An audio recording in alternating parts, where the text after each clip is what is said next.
Hey guys, in this video, I'll show you how to make a saddle in Minecraft.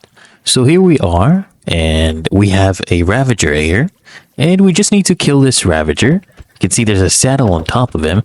Just gonna kill this guy.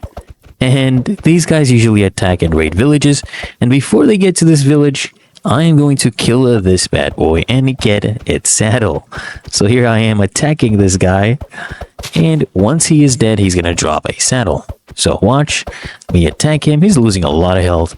These guys are a lot harder to kill, especially in survival mode. And there we go.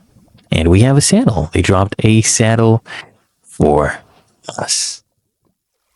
Let's go ahead and pick it up and check out our inventory. So here we go. We have this saddle.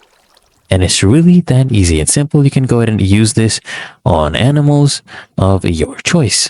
And there you go. It's that easy. So I'll get out of my inventory right now. And boom, we have our saddle.